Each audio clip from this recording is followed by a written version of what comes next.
Assalamualaikum warahmatullahi wabarakatuh. Sampai berjumpa kembali di channel saya, Saiful Anam Partner.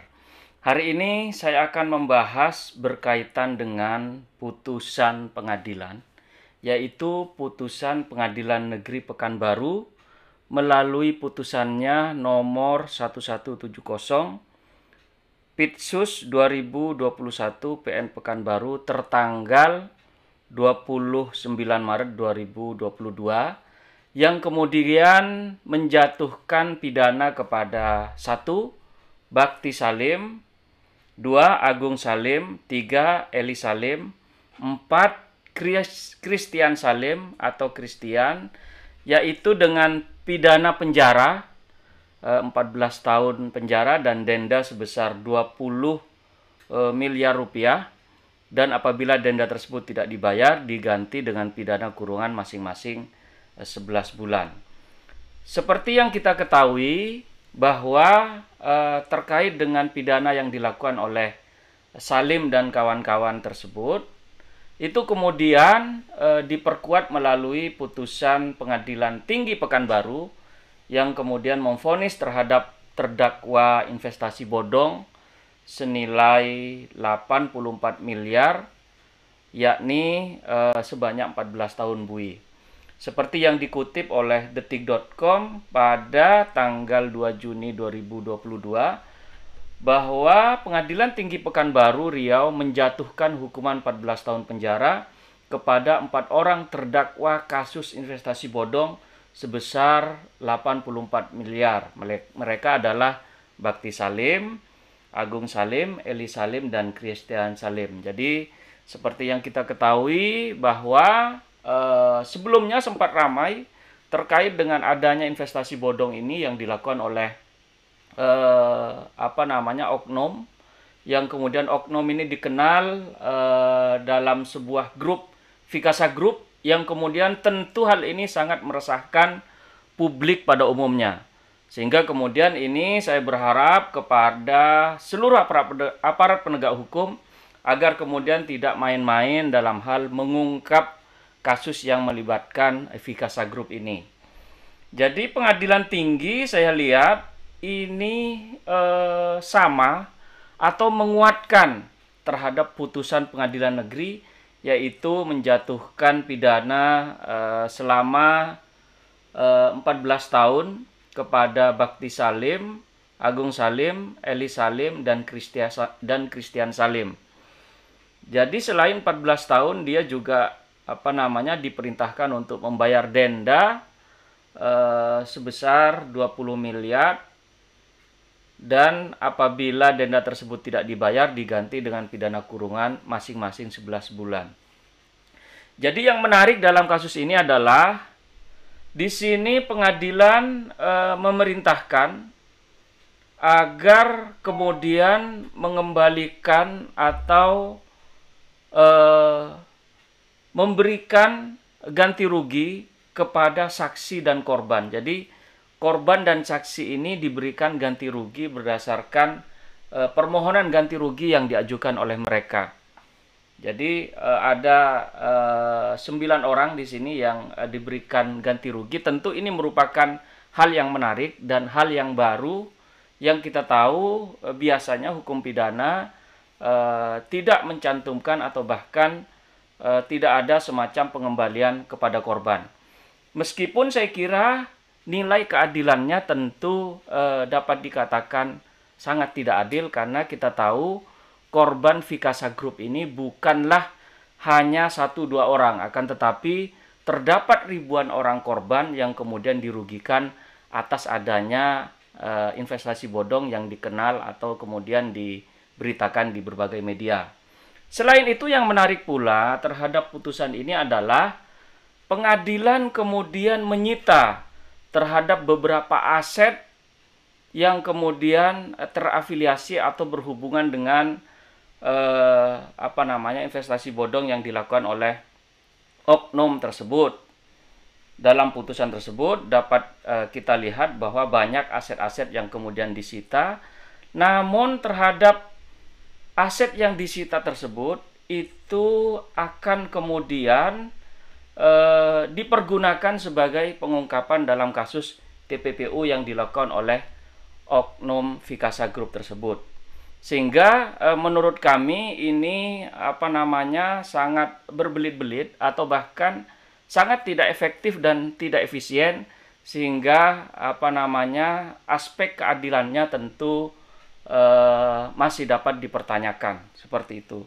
Terkait dengan putusan Pengadilan Tinggi Riau yang kemudian sudah diputuskan oleh majelis hakim tersebut, saya terdapat beberapa catatan di sini. Yang pertama, terdakwa saat ini sedang melakukan upaya hukum, yakni upaya hukum kasasi kepada Mahkamah Agung Republik Indonesia. Tentu hal ini Mahkamah Agung saya kira harus kemudian bijak, harus kemudian progresif, sehingga para terdakwa yang kemudian sedang melakukan upaya hukum ke Mahkamah Agung tersebut, itu diharapkan Mahkamah Agung harus progresif. Dalam pengertian, Mahkamah Agung harus memutuskan terhadap dana yang kemudian dikelola oleh Vikasa Group tersebut, itu kemudian untuk dikembalikan kepada seluruh korban. Jadi sekali lagi, kami berharap bahwa dana investasi yang sudah dilakukan penyetoran oleh seluruh korban investasi bodong tersebut, itu kemudian tidak hanya dikembalikan kepada satu atau dua orang saja. Akan tetapi, saya menginginkan bahwa Mahkamah Agung lebih progresif, lebih menekankan kepada aspek-aspek nilai kemanfaatan dari korban yang sudah menunggu sangat lama terhadap adanya pengembalian dari pelaku tindak pidana tersebut. Sehingga saya berharap sekali lagi semoga Mahkamah Agung dapat progresif dalam hal memutus terkait dengan kasasi yang diajukan oleh Bakti Salim dan kawan-kawan. Sekali lagi saya berharap mudah-mudahan Mahkamah Agung dapat mengembalikan semua aset, semua dana, semua hasil harta kekayaan yang dirampas tersebut itu tidak hanya kepada pelapor dan juga saksi pelapor, akan tetapi kepada seluruh korban yang dirugikan oleh atas dasar investasi bodong yang dilakukan oleh oknum Vikasa Group tersebut. Kemudian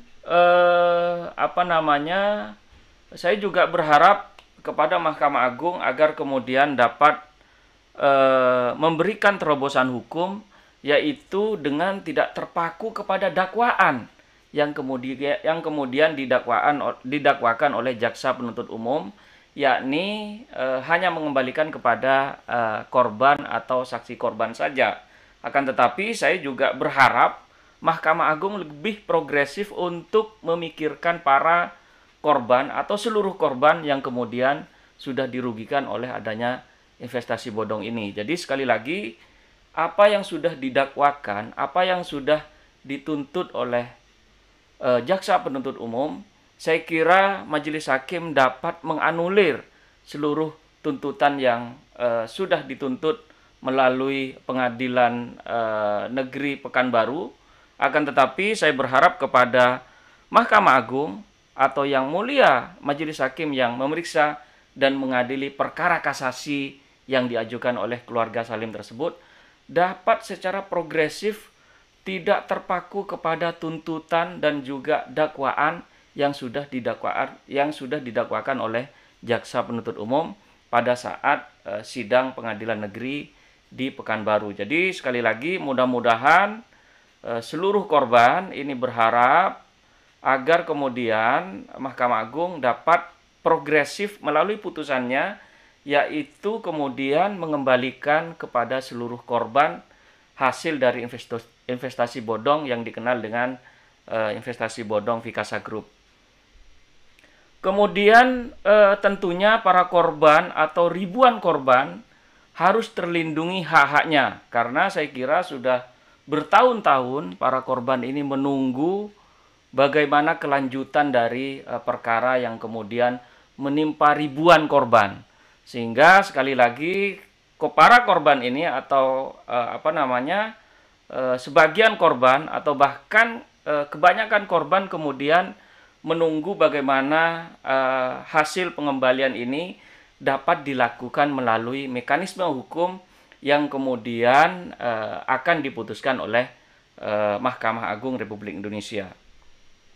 Kemudian selain itu saya berharap juga kepada Mahkamah Agung agar kemudian dapat memerintahkan kepada Satgas Waspada Investasi yang di situ terdapat berbagai macam unsur, yaitu Otoritas Jasa Keuangan, pihak kepolisian, dan juga pihak kejaksaan, agar kemudian menginventarisasi para korban dan kemudian dapat mengembalikan kepada seluruh korban atas adanya investasi bodong yang dilakukan oleh Vikasa Group tersebut.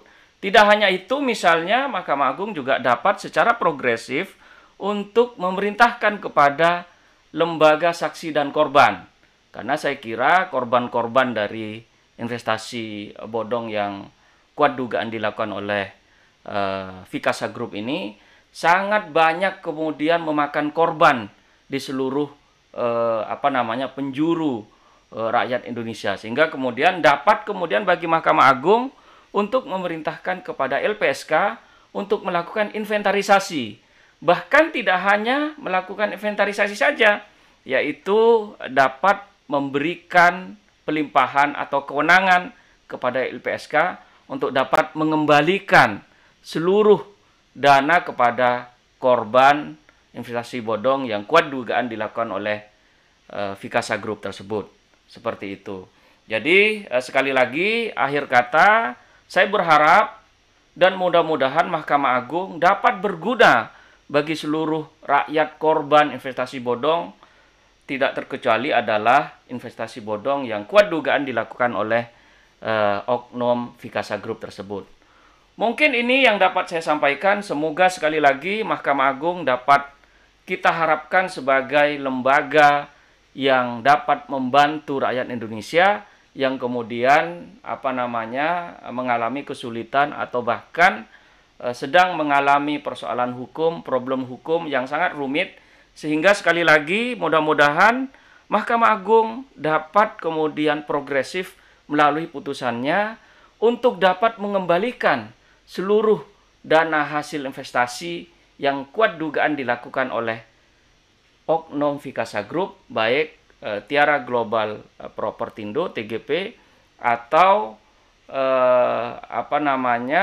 Wahana Bersama Nusantara atau yang dikenal WBN atau Koperasi Kospina atau yang menaungi dalam ruang lingkup Vikasa Group. Saya kira ini yang dapat saya sampaikan. Semoga harapan-harapan ini dapat didengar oleh Yang Mulia Majelis Hakim yang memeriksa dan mengadili perkara investasi bodong Vikasa Group ini. Saya ucapkan terima kasih. Salam keadilan. Assalamualaikum warahmatullahi wabarakatuh.